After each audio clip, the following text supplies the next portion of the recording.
Right,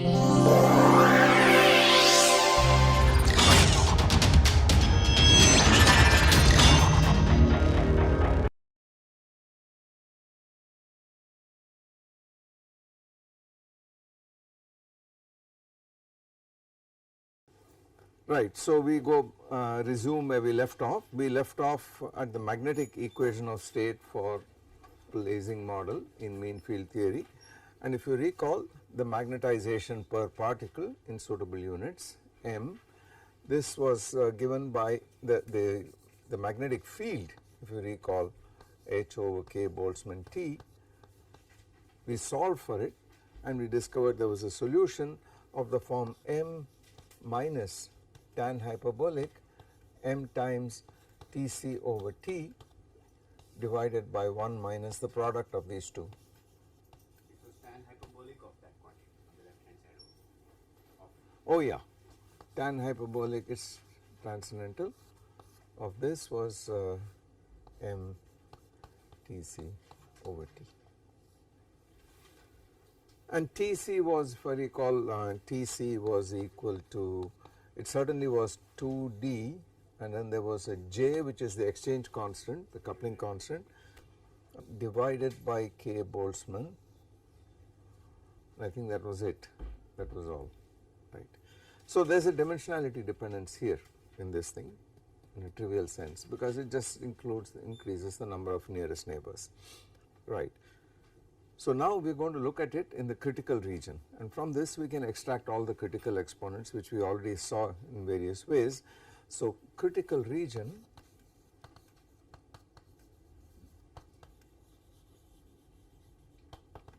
remember that in this problem the critical value analogous to PC, VC and TC, the critical values are m critical equal to 0, because it takes off from 0 from the paramagnetic phase to the ferromagnetic.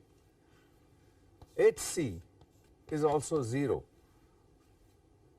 because remember that H equal to 0 corresponded to this flat line ending in a critical point in the H versus T plane, and of course Tc is non-zero, it is some number given by this. So the critical region says when m, h are small, very near 0, and T is very close to Tc, that is the critical region. So let us see what this looks like. To leading order, this equation of state becomes H over K Boltzmann T is equal to m minus tan hyperbolic x here. Tan hyperbolic x goes like x minus x cubed over 3, the leading behavior. So it is m minus m cubed Tc cubed over T cubed in this case, plus etc. times, now this guy here already has an m out here and it is going to be multiplied by another m. mTc upon the order m term from tan hyperbolic of m minus m. Oh yeah, m Tc over T, yeah, that is important, otherwise I am not going to get the exponents. You see, they assume I make no mistakes, so they got rid of this. I had to prove them wrong. So m minus m Tc over T plus m cubed Tc cubed over T cubed dot dot dot times, in the denominator you have 1 minus. It should be minus of Tc cubed, right? Minus. Tan hyperbolic, yeah, minus. It's 1 minus. There is a minus, yeah, because tan hyperbolic has got to be x minus x cubed, because it comes down and saturates, so it has got to be negative, and that becomes this, divided by 1 minus m squared Tc over T, and then the next term is T m cubed here and there is an m here, so it becomes m4, we will throw that out. So it is 1 minus m squared Tc over T inverse, which is 1 plus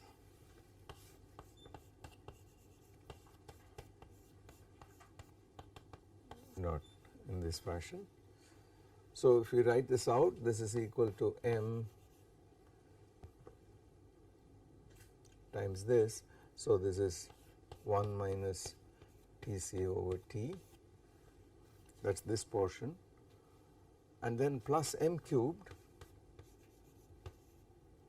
times the first term is Tc over T, and then there is minus Tc squared over T squared from this fellow, and then this time here plus Tc cubed over T cubed dot dot dot. Is there a 3 factorial? Oh yeah, this is a 3 factorial, thanks. So this is m cubed over 3 in this fashion. Okay. So we are ready to read off various results. Let us give this some name. Let's give this Tc over T some name. We use little t. I am going to use little t. Let us fix it. This is equal to T minus Tc divided by Tc. So we could in principle write it in terms of little t, this whole thing here. But what are the things we want to see immediately? Well, the first thing we want to do first is to find the susceptibility. Remember that chi t equal to delta m over delta h at constant t, and h equal to 0. That was our definition. So all I have to do is to differentiate both sides out here, and this is m cubed already. So it is clear that the leading linear behavior comes from here, okay, and it immediately says 1 over k Boltzmann T is equal to, if I differentiate both sides with respect to h, this is equal to chi t into T minus Tc over T, or chi t in these units is 1 over k Boltzmann T minus Tc. So it diverges at the critical temperature like 1 over T minus Tc. Now this is for T greater than Tc, okay, so that this is positive. I want you to show that the same result obtains for T less than Tc. So show that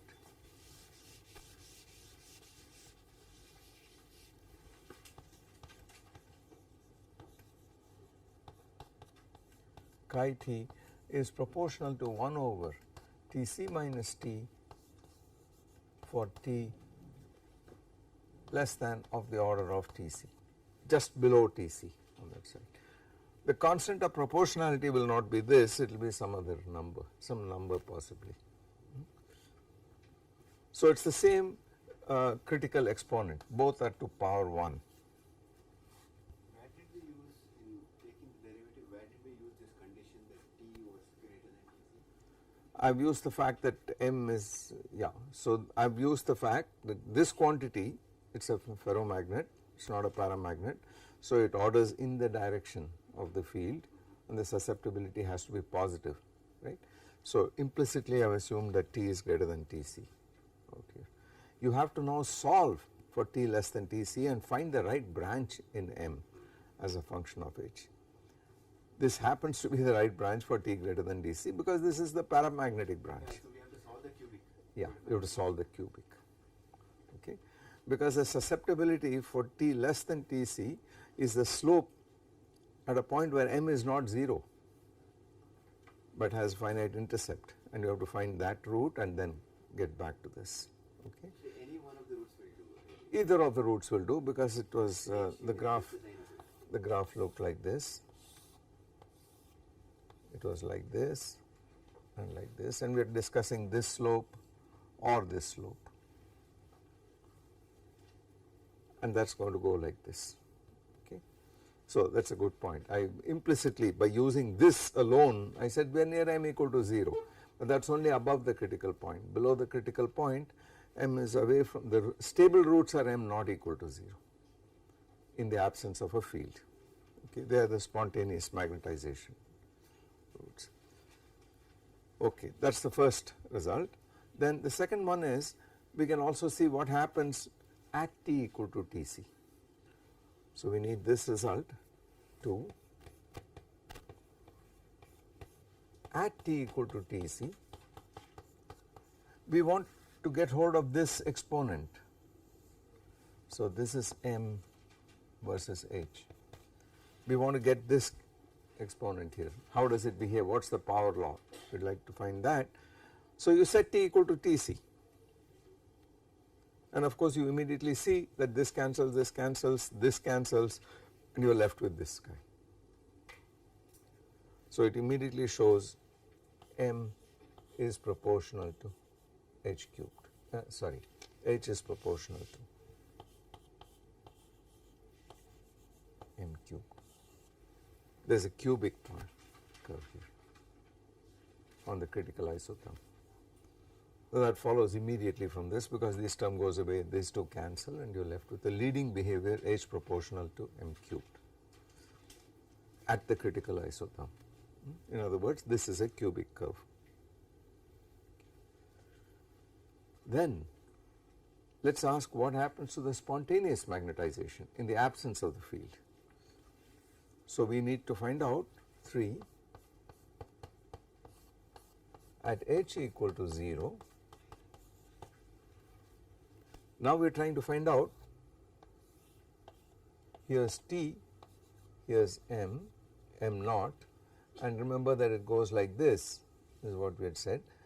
This is Tc, and we are trying to find the behavior here in this region, having set h equal to 0. So this is equal to 0, and you have to solve this equation for m naught with this set equal to 0. The root m equal to 0 is always a root, as we saw, but it will turn out to be an unstable root. We want the non-zero roots, we want these roots, not the 0 root here. So you can cancel out m for that, and then I leave it to you to show. It's fairly simple. You cancel this out, you get m squared, and then you move it to this side, and remember now t is less than Tc, so Tc over t minus 1 will be a positive quantity. You move it to this side, and that will be equal to m squared times something or the other here. So you get two real roots. Show that m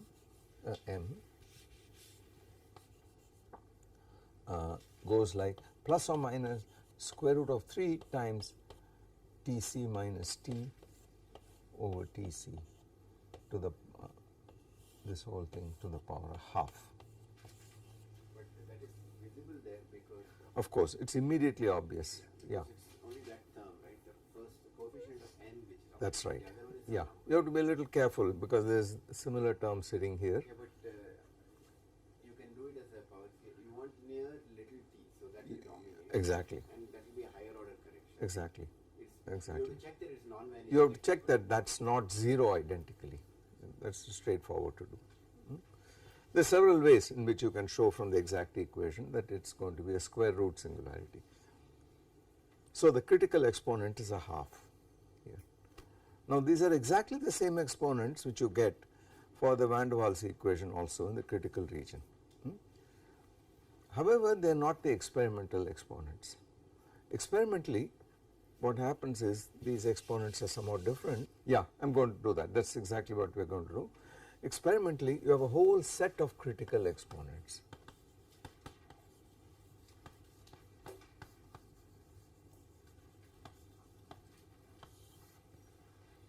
There is a rigorous way of defining it, but in a heuristic way, there are various power laws of what happens in the critical region near a critical point.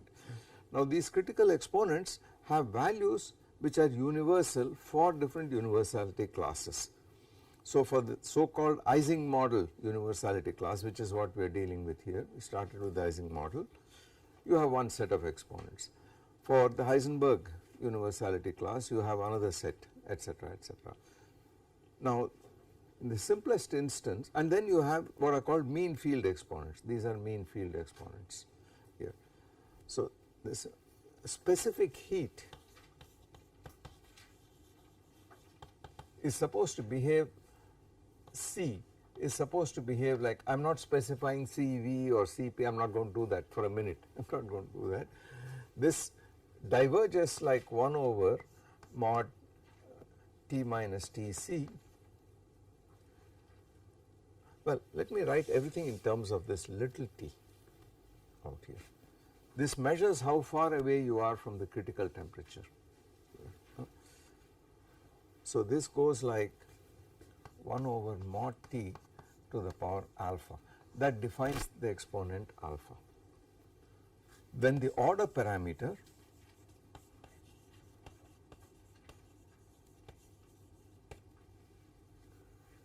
either the magnetization, the one that distinguishes the two phases, and we are going to take typically one of them to be the one order parameter in the high temperature phase to be 0 and non-zero below, just in analogy with the magnetization case. This order parameter goes in the critical region, goes like mod T to the power beta. In fact, it goes like T minus Tc, so it goes like Tc minus T, so minus T to the power beta for T less than Tc.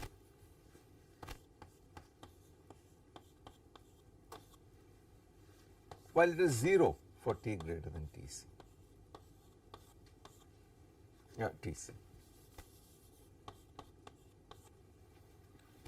So the order parameter is 0 and then it branches off in this fashion, and we are talking about what happens in that region to the stable root. So for a gas, liquid gas thing, order parameter will be rho minus rho c, right? The order parameter, there are many ways of defining, there is no uniqueness about an order parameter, you could take other things as well. I mean, in the magnetization example you could ask, why didn't I take magnetization to the power 3 or 7 as the order parameter? No reason why not, but the most convenient and simplest one. Now there is no reason why it should be a scalar. For example, in not the Ising class but the Heisenberg class, the magnetization is a vector. Then there are situations where it is a planar vector. No matter how many physical dimensions you are in for the lattice, the magnetization itself, magnetic moments can only move in a plane, say. That is the so called XY model. In the Ising model they move only in one direction, up or down. So it is a scalar, otherwise a 2-dimensional vector, otherwise a 3-dimensional vector, maybe an n component object. In very complicated systems, like in a thing like liquid crystal, a nematic liquid crystal for example, it is an axis. A liquid crystal, a nematic liquid crystal consists of rod-like molecules which are arranged every which way in the disordered phase, and as you lower the temperature these guys get ordered, so on the average they all point in this fashion. Of course there will be small fluctuations about it, but on the average they point along this direction. But there is no distinction between the head and tail, so it is not an arrow unlike the magnetic moment, and so very profound consequences follow because it is not an arrow but only a line, and that implies that the order parameter is not a vector but an axis here. So in this case it turns out to be a tensor of rank 2, okay, because that will specify an axis. Okay. Headless vector, it is also called a director. I did not name it, right. I mean it produces a line field, and it has got defects because it is a line field and so on. If you look at your thumb for instance, I should not get digressed, but if you look at your thumb you got whorls like this, the thumbprint, and then at one point there is something like this. This is a defect, a topological defect on the surface here. You should really look at it as something a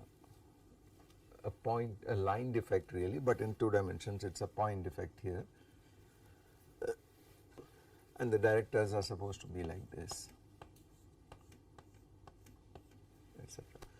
Such a thing cannot happen if you had arrows, because then it means that you are going like this,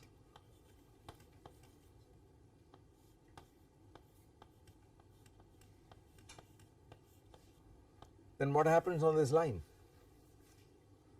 It's a point defect, but what happens on this line? It's indeterminate completely. So a two-dimensional ferromagnet cannot have a point singularity of that kind, but a liquid crystal can. It's called a 180-degree disclination, and it's got physical effects and so on, very real thing. So we are all carrying topological defects on our thumbs. Okay. So this is a complicated order parameter. If you go to more complicated substances like liquid helium, superfluid liquid helium, in helium-4, then the order parameter is a wave function of what's called the condensate, the superfluid condensate. That's now, as you know, a wave function is a complex number. So it's a modulus and a phase. That's the order parameter, a complex number, if you like. If you look at helium-3, the other rare isotope of helium consists of fermions, that too can become a superfluid, and it's got all sorts of magnetic properties and so on. That order parameter is pretty complicated. It's SO3 cross SO3 cross O2. So it's some 9 by 9 or whatever, it's some 18 dimensional object. So it's got a lot of physical information buried in it, but the order parameter can be very complex in very many cases. You could ask, what's the order parameter in a liquid gas? As we said, it could be the difference in densities between the gas and the liquid. But what is it in a crystal as opposed to a liquid? Because the liquid and crystal have practically the same densities. Most substances, when they freeze, they don't become very much more dense. In ice it actually expands the other way, but they are equal to each other to within 10%. So what would be a good order parameter in a crystal? Something that reflects the nature of the order, namely that atoms only sit at regular intervals and so on. So it would be, if you take the density of the crystal, the local density, wherever there is an atom there is a big spike and then there is nothing, etc., and you do its Fourier transform, then it will have components at all the wave vectors corresponding to the reciprocal lattice. That set of amplitudes would be your order parameter. Okay. So it's not a trivial job finding the order parameter in many cases, in some cases, but we know it when we see it. Okay. And the order parameter exponent is called beta. In mean field, so whatever we have done is called mean field theory, this alpha is 0. It turns out that in mean field theory, specific heat is predicted to merely be discontinuous, a finite jump, and not divergent. This says it's infinite. As t tends to 0, when alpha is positive, this becomes infinite. On the other hand, you have a discontinuity.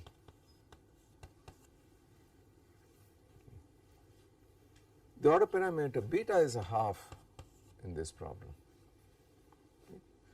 Then the so-called susceptibility order parameter, chi, this goes like 1 over t to the power gamma for t greater than Tc, and goes like 1 over t to the gamma prime for t less than Tc, 1 over minus t to the power gamma prime. Okay. In mean field theory, I just showed that gamma is 1, and gamma prime I asserted was also equal to 1. So the susceptibility exponent is 1 here. Okay. Then you ask, on the critical isotherm, what does the critical isotherm's curvature look like? So critical isotherm,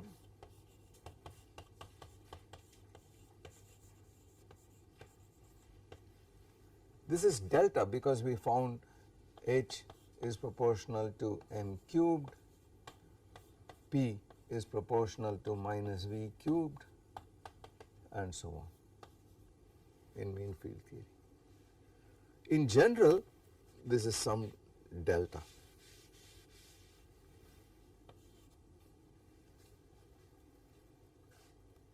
And in mean field theory, this delta, so alpha equal to this, beta equal to half, gamma equal to 1, equal to gamma prime, delta equal to 3.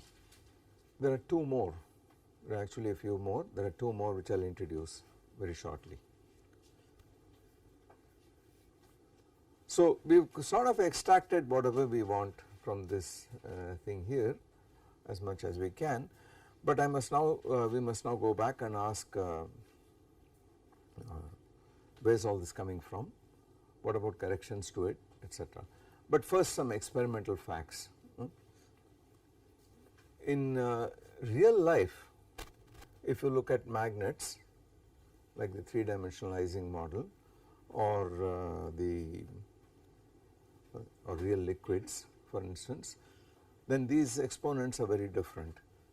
For example, alpha is for liquids very close to 0, some small number 0.1 or something like that or less.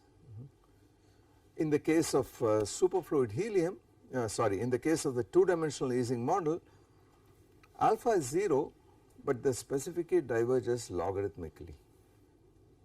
So there is a log divergence there. Now the specific heat itself depends on what is kept constant, it is either Cp or Cv or C with a constant field, etc. It depends on the system that we are looking at. So that is why I did not specify which one it is. For instance, for the van der Waals model for fluids, Cv continues to be that of an ideal gas in the critical region, but Cp diverges, and it is related to the divergence of the susceptibility in that case, the compressibility. So various possibilities of this kind can happen. In 3-dimensional liquids, beta is not of the order of half but nearer 0.321, 325, something like that. This exponent gamma is of the order of 1.25, it is larger. This delta is of the order of 4 to 5, 4.75, something like that. In the 2-dimensional Ising model, it is a very special model, again exactly solvable. All the exponents can be shown to be rational fractions, exactly. For instance, this turns out to be a log discontinuity, 2D Ising.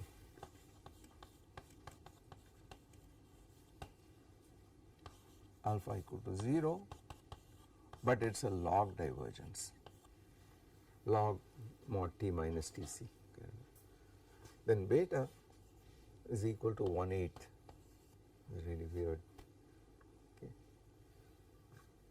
Gamma is 7/4. Delta is what? Eclipse of the mind. I mean I don't remember what is delta, and I am frantically trying to find the relations. I mean there are relations between these exponents. I am trying to see, given this, can I find any. For instance, alpha plus 2 beta plus gamma is equal to 2, and that does not help us here. But it works here, as you can see, alpha plus 2 beta plus gamma is equal to 2, it will work, and works here too, but I am trying to think of what is the simplest, it will come back, okay. But that is because it is dimension dependent, the 2D Ising model. The 3D ones are much closer to real life for various cases. Okay. Now I want to get straight to the point that what is underlying this whole business, and you will see in a minute where it comes from, is the divergence, as I said, of something called a correlation length. So we have to define a correlation length, and that will give us a big handle on what to do next. Okay, so let me define that.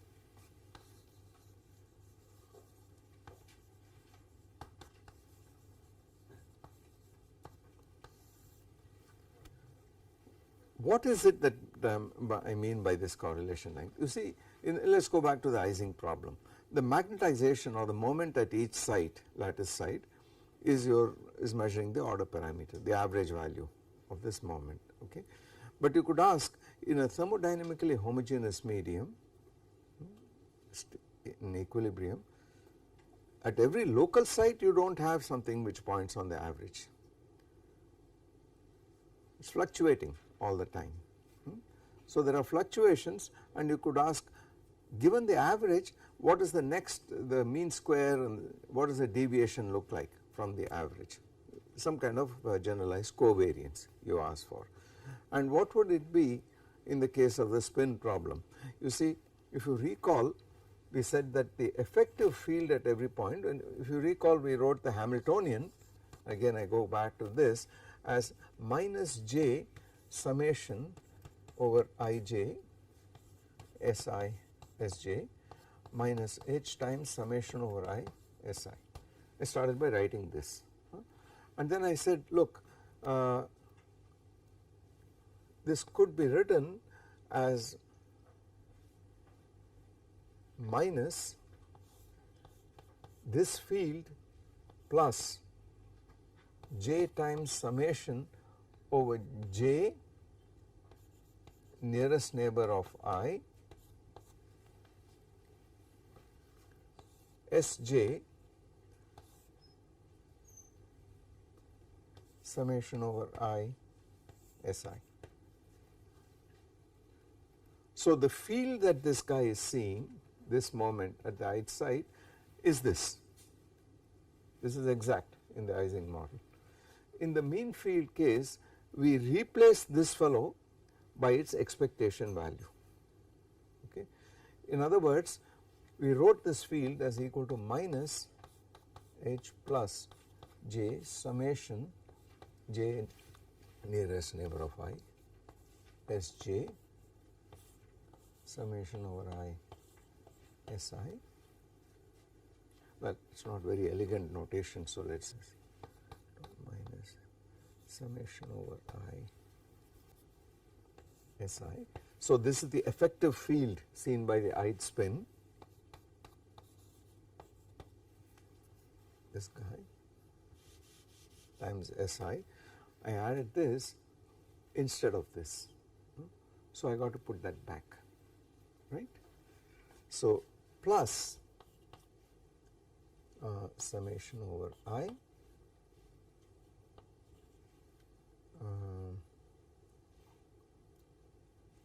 summation over j Sj minus Sj.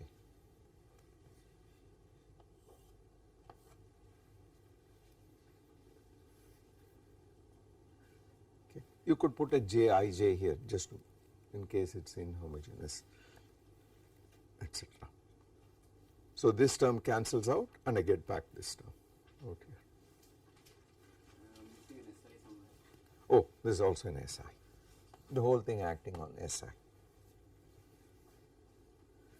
Now this guy here represents the fluctuation about the average value of these variables here, and mean field theory drops this fluctuation. That is all it has done, it has just dropped it. But we would like to know how important this is. That is the fluctuation at every point. So now let us define the autocorrelation. Let us define, let us call it G Ri minus Rj. It is a function of the difference in positions of the ith and jth moments is equal to expectation value of Si minus average Si Sj minus average Sj.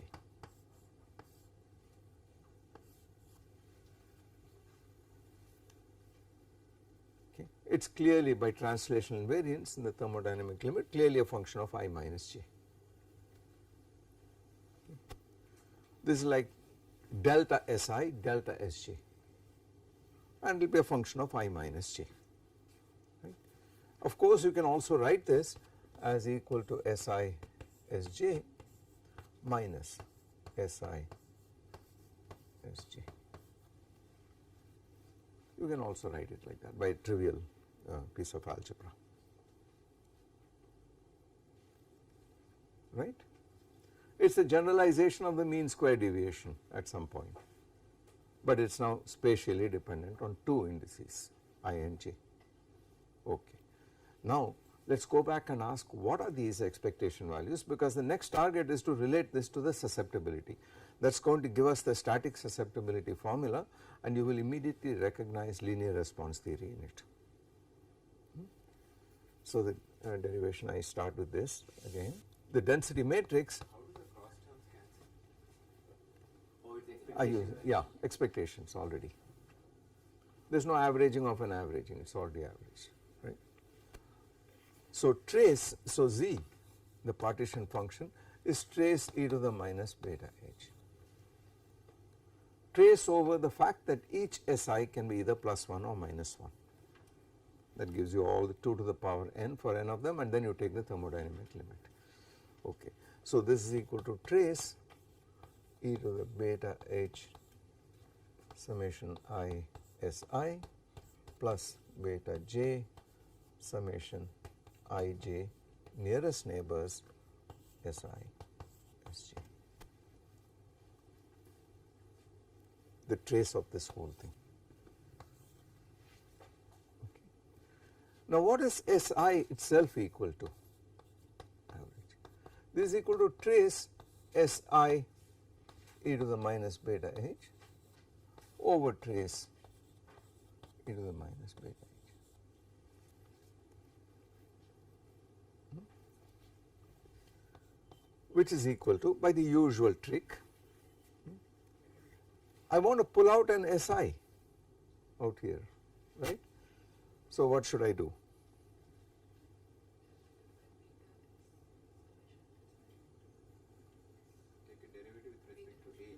I take a derivative with respect to h, right. That gives me the summation over I, this guy.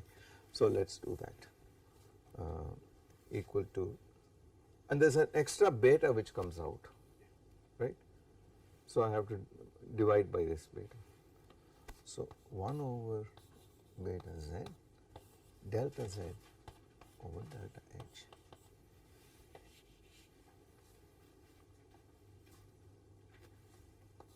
That is summation over I si, because there is summation over I, right. By the way, you already know this formula, it is trivial.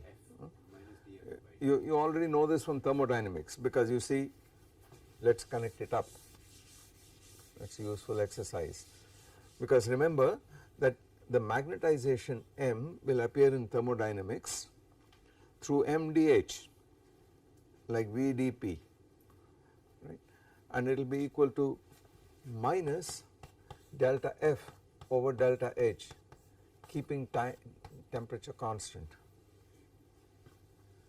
So M, little m, this is capital M, equal to minus 1 over n delta F over delta H at constant T. That is equal to minus 1 over n delta over delta H of minus k Boltzmann T log the canonical partition function. That is the formula for the free energy, minus kT log z. So this is equal to 1 over n beta delta, so this is equal to 1 over n beta z delta z over delta H. That is what I got here, the same formula. Remember, by translational invariance, this expectation value is independent of I, and there are n of these fellows. So each of them is 1 over n times this, and that is your m, little m. So it matches this thermodynamic formula. Okay. So all I have done is to write that, show how that arises directly by doing this. But now comes the interesting part. What is this equal to? What is summation over Ij Si Sj equal to? I do two derivatives with respect to H. First time it will pull down Si, second time it will pull down Sj. It is not this term because this fellow, the summation over j, is restricted to nearest neighbors of I for each I, but this, what I am calculating here, is over all I and j, and that comes by taking this down and differentiating twice, right, and that becomes equal to 1 over, each time I pull down a beta, so it should be 1 over beta squared and then a z d2z over dh2. So now let us calculate our green function or our correlation function. So the correlation function was g of Ri minus Rj, this guy here, summed over Ij, I sum over it. This is equal to summation over Ij Si Sj minus minus what? Minus summation over Ij Si Sj. The square of this sum I call sum over Ij Si Sj, this factors, and that is equal to what? Let us put this stuff in. It is equal to 1 over beta squared z d2z over delta h2 minus the square of this 1 over beta squared z squared delta z over delta h whole squared. That is this guy, this correlation. Or if you like, Si minus expectation Si, Sj minus expectation Sj, same thing. What happens if I differentiate m with respect to h? I should get chi. So it is clear that chi t equal to delta m over delta h, which is equal to 1 over n beta. The derivative of this guy, the field appears here in z out here. So the first term is 1 over z d2z over delta h2 minus 1 over z squared delta z over delta h whole squared. But there is just this guy here, isn't it? There is an extra beta. So it says you have to tell me where the beta goes. So this is equal to, if I multiply beta, so it is equal to 1 over kt summation over ij g of Ri minus Rj. There is also an n, there is also an n somewhere. There is an n sitting where? So IT is defined 1 over n.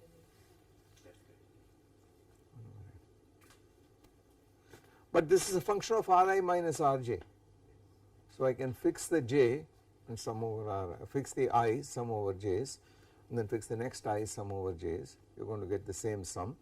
So I can remove one of the summations and call this coordinate some relative coordinate, the distance between I and j, and I can therefore write this as equal to 1 over k Boltzmann t, let us not forget the k Boltzmann t, summation over I g of xi.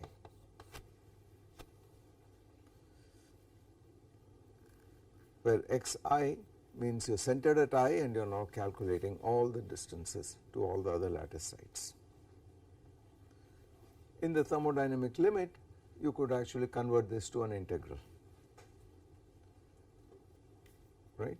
You can put a lattice spacing, convert it to an integral, and let us do that in d-dim. By the way, this is called the static susceptibility formula, the fact that this guy here is equal to this correlation. Doesn't that remind you? See, this measures what it does in an external field, and this is now telling you what the autocorrelation is. Right? So it is exactly like the linear response formula, it is precisely like that. Okay. So now let us see what this does. So again we are on chi t is now approximately in the continuum limit 1 over k Boltzmann times t. Now we have a lattice with lattice constant L in d dimensions. Is the KB the numerator or Denominator, I think. There is a beta squared on top, so that gives you. yeah, the beta, there's an extra beta going with no, There's a. it's okay. It's okay. It's okay. Yeah. I mean, I go back to linear response theory. It's beta times a dot of 0 beta 0 whatever this is, beta is 1 over kt. Okay. So chi t is 1 over kt. Let's put a lattice constant L and it's in d dimensions, and then you have an integral dd of r g of r. Okay. Now we need a formula for this guy. We need something for this correlation, which requires hard work, which requires a little bit of work. But let me state the result, and if time permits we will try to derive it some model. We expect this is going to die down as r increases. The correlation between the spin and spins very far away is going to die down. Now it turns out that this fellow here, for r much greater than some correlation length xi, g of r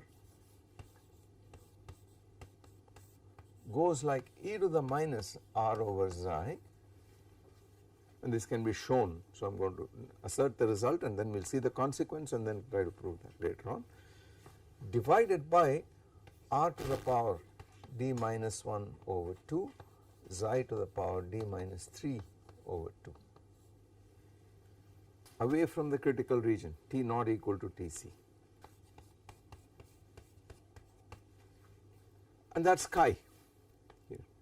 So now look at what is happening. If I put in what I already know for chi, goes like t minus Tc inverse, so it says t mod t to the power minus 1, this guy, goes like on that side this crazy integral. This does not do any harm, you just replace this by Tc, but you got to do this integral. Okay. So you have to do an integral, and so only the radial coordinate matters, so it is 0, only what happens near infinity matters clearly.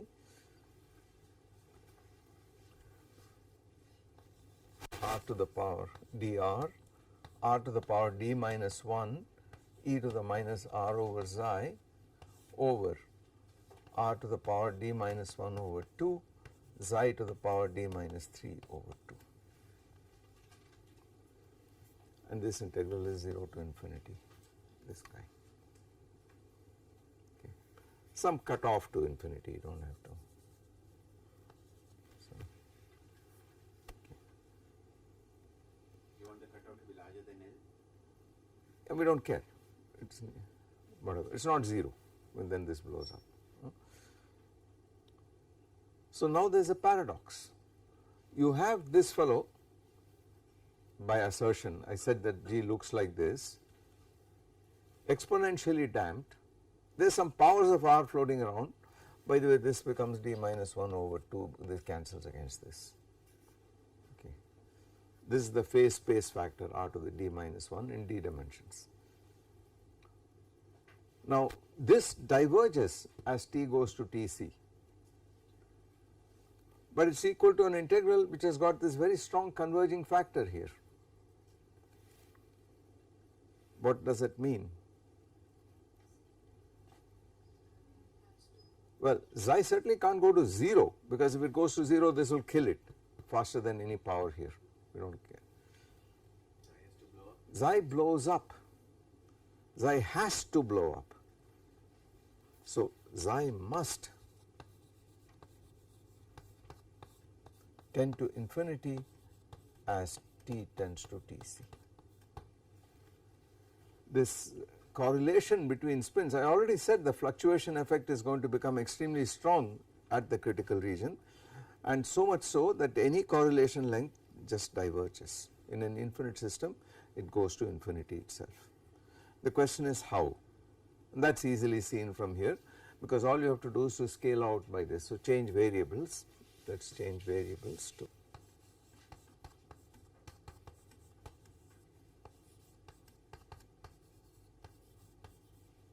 so this integral goes like integral dr is xi du, so there is a du, then there is a xi to the power d minus 1 over 2 e to the minus u, and then divided by xi, there is a xi du, so there is that guy, and then d minus 3 by 2 from 0 to infinity, which is xi to the power d over 2 minus half, that is this part, plus 1, that is this part, minus d over 2, that is this part, plus 3 halves times a number. So this goes like xi, this cancels, 3 halves minus half is 1 plus 1 is 2.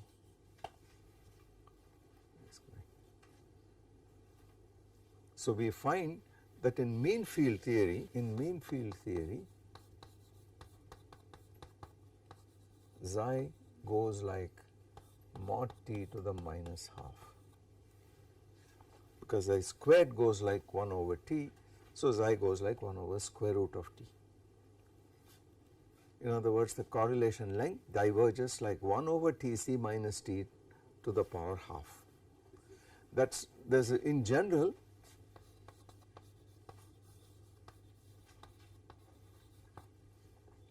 xi goes like 1 over mod t to the power nu.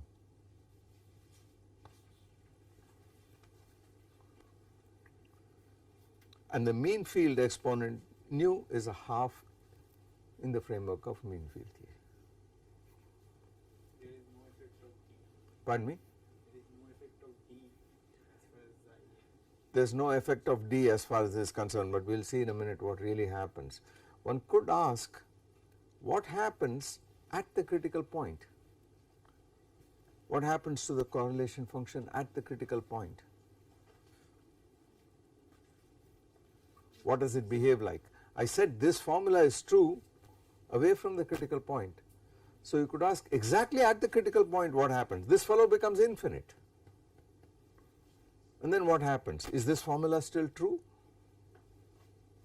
This is the question we have to ask. This is r over xi is r over infinity, which is 1, this goes away. So there is a power law.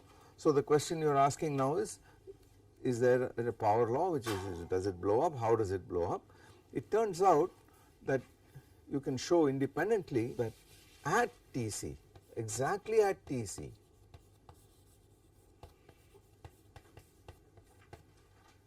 g of r goes like 1 over r to the power d minus 2 plus an exponent eta. You have to introduce one more exponent eta. It is not as bad as it sounds, because everything in this thing is in terms of the correlation function. So the idea is that away from the critical point, the correlation, 2-point correlation, dies down exponentially with a correlation length. As you approach the critical point, that correlation length diverges like with temperature in this power law fashion, and at the critical point it becomes an algebraic function, a power law dk, which is d minus 2 plus another exponent eta out here. And all these other exponents can be written in terms of eta and nu, and I will write those relations down. In mean field theory,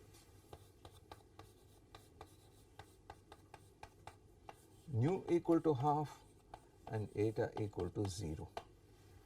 So if you put those two pieces of information in, all the other mean field exponents that we got will jump out automatically.